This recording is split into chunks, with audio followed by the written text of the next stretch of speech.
दो भगोड़े आतंकवादियों को गिरफ्तार किया है। अब्दुल फैज शेख और तलहा खान की गिरफ्तारी हुई है।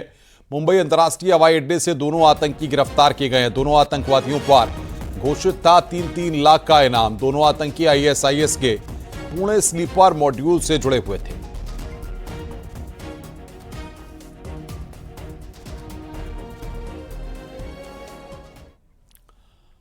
पाकिस्तान के लिए जासूसी करने के आरोप में हरियाणा से 6 संदिग्ध गिरफ्तार किए गए हैं। आरोप है कि पाकिस्तान के ISI के संपर्क में थे सभी आरोपी। एक कैथल से, एक पानीपत से, एक नूह से और एक यूट्यूबर महिला हिसार से गिरफ्तार की गई है। दो अन्य भी इन्हीं के सहयोगी के रूप में काम कर रहे थे। ज्योति मल्होत्रा नाम से एक यूट्यूबर को गिरफ्तार किया गया है। सभी से पुलिस पूछताछ कर रही है। बताया जा रहा है कि ज्योति मल्होत्रा ट्रैवल विद जो नामक यूट्यूब चैनल चलाती है और पाकिस्तान यात्रा के दौरान वहां की खुफिया एजेंसी ISI के एजेंट से उसके संबंध बने। ज्योति मल्होत्रा पिछले साल लाहौर गई थी।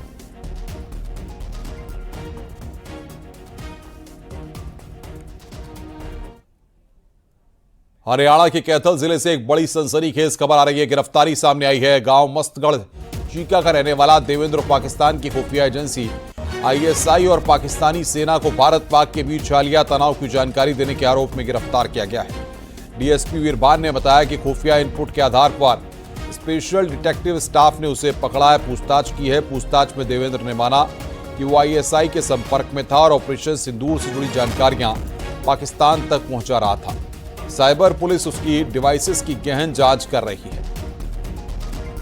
जैसे भी खुफिया जानकारी जिला पुलिस कैथल को मिली तो उसी आधार पर हमारा स्पेशल डिटेक्टिव स्टाफ है, उसने देवेंद्र सन ऑफ नरवैल सिंह वासी गांव मस्तगढ़ चीका को हिरासत में लिया था और हिरासत में लेने के बाद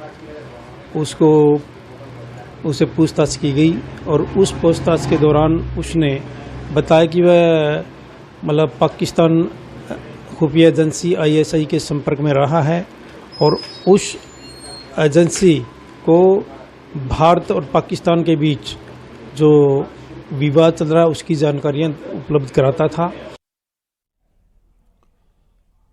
ऑपरेशन सिंदूर के बाद पाकिस्तान ने अपनी बर्बादी को छुपाने की भरपूर कोशिश की, लेकिन वो इस नुकसान को दुनिया के सामने आने से रोक नहीं पाया।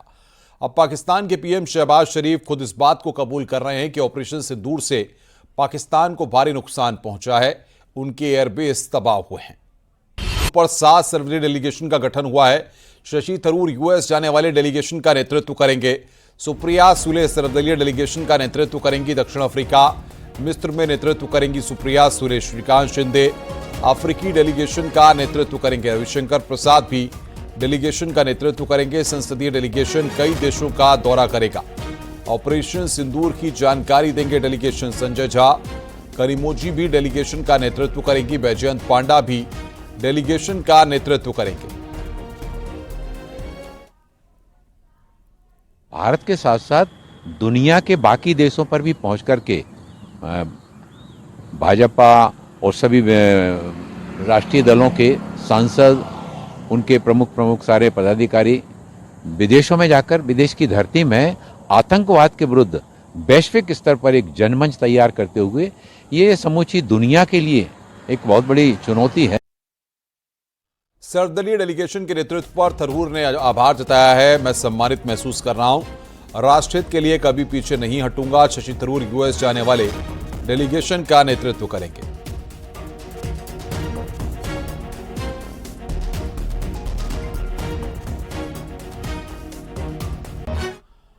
सर्वदलीय प्रतिनिधिमंडल में कांग्रेस सांसद शशि थरूर पर कांग्रेस में सियासी घमासान मच गया है। कांग्रेस ने संसदीय डेलीगेशन के लिए 4 नाम सुझाए हैं, इसमें शशि थरूर का नाम शामिल नहीं है। कांग्रेस नेता जयराम रमेश ने ट्वीट कर कांग्रेस की तरफ से आनंद शर्मा, गौरव गोगोई, सैयद नासिर हुसैन, अमरिंदर राजा वंडिंग का नाम दिया है। जयराम रमेश ने कहा कि कांग्रेस ने अपना धर्म निभाया। जयराम रमेश ने केंद्र पर निशाना साधते हुए गंभीर मामले पर खेल खेलने का आरोप लगाया है।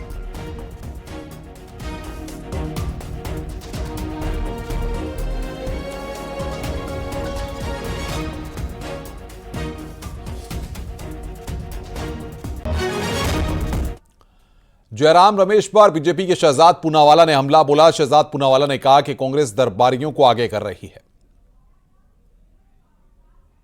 आयोजित आतंकवाद की बात आती है तो हम हमेशा देश को प्रथम रखते हैं, दल हित को नहीं, राष्ट्र हित को प्रथम रखते हैं, वोट बैंक हित को नहीं।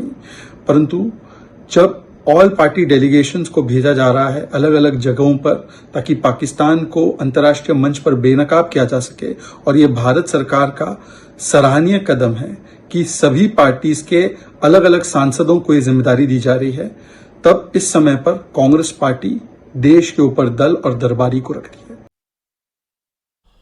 भारत अब पाकिस्तान को अंतर्राष्ट्रीय मंचों पर बेनकाब करने की तैयारी में है। केंद्र सरकार ने ऑपरेशन सिंदूर पर दुनिया को भरोसे में लेने के लिए एक सर्वदलीय प्रतिनिधिमंडल बनाने का फैसला किया है, लेकिन इस डेलीगेशन में कांग्रेस नेता शशि थरूर को शामिल किए जाने को लेकर खुद कांग्रेस पार्टी के भीतर ही बवाल मच गया है। केंद्र ने सर्वदलीय प्रतिनिधिमंडल के लिए कांग्रेस अध्यक्ष मल्लिकार्जुन खड़गे से नाम मांगे। सूत्रों के हवाले से खबर है कि कई कांग्रेस नेता शशि थरूर को विदेश भेजने के पक्ष में नहीं हैं, जिसकी वजह है थरूर का पार्टी लाइन से अलग हटकर बयान देना। दूसरी वजह है लगातार पीएम मोदी की तारीफ, और तीसरी बड़ी वजह है शशि थरूर की पीएम मोदी के साथ गर्मजोशी से की गई मुलाकात, जिसके बाद शशि थरूर के बीजेपी से नजदीकी के भी कयास लगाए जाते रहे हैं। फिलहाल कांग्रेस ने थरूर पर अपना रुख साफ नहीं किया। खड़गे ने कांग्रेस के सदस्यों का चयन पार्टी का अंतरिम मामला बताया है और कहा कि अंतिम फैसला पार्टी का नेतृत्व करेगा, लेकिन पार्टी थरूर को शामिल नहीं करती है तो विश्व के खिलाफ डिप्लोमेसी के अनुभवी सांसदों को रोकने के आरोप कांग्रेस पर लगेंगे। वहीं उनके यूएन कार्यकाल को देखते हुए भी थरूर को ना भेजने का फैसला कांग्रेस के लिए मुश्किल हो सकता है। बलिया में शौर्य तिरंगा यात्रा निकाली गई। सैनिकों के सम्मान में हजारों लोग जुटे। यूपी सरकार के आयुष मंत्री दयाशंकर मिश्र दयालु भी तिरंगा यात्रा में शामिल हुए। उन्होंने कहा कि अगर पाकिस्तान दुस्साहस करेगा तो सीधा युद्ध होगा। भारत बदला लेना चाहता है, विश्व में किसी से दबने वाला नहीं। पाकिस्तान को बड़ा कड़ा संदेश देश के यशस्वी प्रधानमंत्री नरेंद्र मोदी जी ने और इस सरकार ने दिया है कि किसी और मुद्दे पर सीज फायर तो हुआ है और उसके बाद अगर एक दिन भी पाकिस्तान गुस्ताखी करेगा उसको युद्ध समझा जाएगा, यह कह के सीज फायर हुआ है। और रही बात आज भी जल समझौता, जो हमने जल को रोका है, नदियों के पानी को रोका है, समझौता आज भी टूटा है तो टूटा रहेगा। और भी जितने तरह के बंधन, जितने तरह की रोक पाकिस्तान के ऊपर लगाई गई है वो आज भी चल रही है और आगे भी चलती रहेगी। ऑपरेशन सिंदूर की सफलता और सेना के मनोबल को बढ़ाने के लिए बीजेपी पूरे देश में तिरंगा यात्रा निकाल रही है। वहीं जालौन में भी तिरंगा यात्रा निकाली गई, जिसमें सैकड़ों की संख्या में लोग शामिल हुए। महराजगंज में भी तिरंगा यात्रा का आयोजन किया गया, जिसमें केंद्रीय मंत्री पंकज चौधरी भी शामिल हुए। इस यात्रा में लोगों का सैलाब उमड़ पड़ा।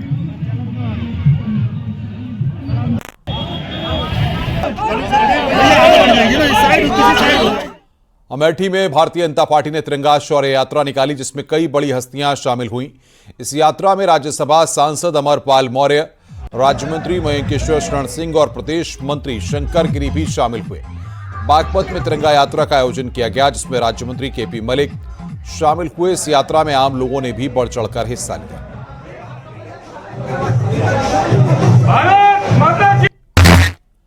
एक देश एक धड़कन कार्यक्रम के तहत रामपुर रजा लाइब्रेरी के संग्रहालय को तिरंगों के रंगों की रोशनी से भव्य रूप से सजाया गया है।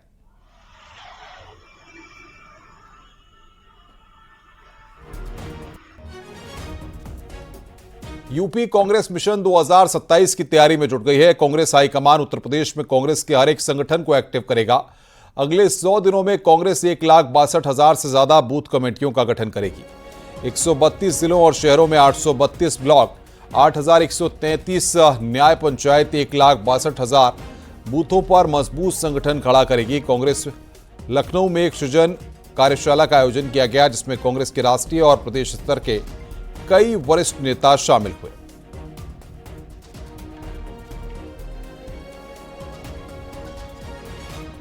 इस वक्त हमारे साथ उत्तर प्रदेश के प्रभारी अविनाश पांडे जी मौजूद हैं, जिनसे हम बात करेंगे। सर, इस कार्यक्रम का क्या एजेंडा है? देखिए, संगठन सृजन का एक बहुत महत्वपूर्ण अभियान पूरे प्रदेश के अंदर पिछले 24 अप्रैल से हमने शुरू किया, जो 15 अगस्त तक के चलेगा।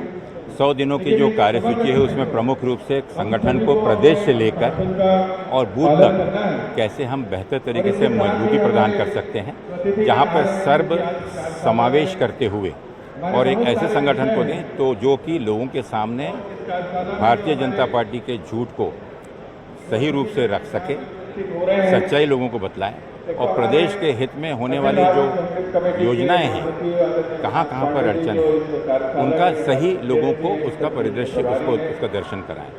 साथ ही साथ हमारे विभिन्न कार्यक्रम हैं और 2027 के चुनाव की जो चुनौती है उसको अभी से हम शुरुआत करें ताकि लोगों के विश्वास के साथ साथ मजबूत संगठन के साथ में हम विजय हासिल करें। एक अंतिम सवाल सर कि किन मुद्दों को लेकर आप यूपी में ये लड़ाई लड़ेंगे? सबसे पहला मुद्दा है यूपी की अस्मिता, सर्वधर्म समभाव और भाईचारा, गंगा जमनी तहजीब जो पूर्ण रूप से नष्ट की जा रही है, लोगों में आपसी मतभेद मिटाकर जो सामाजिक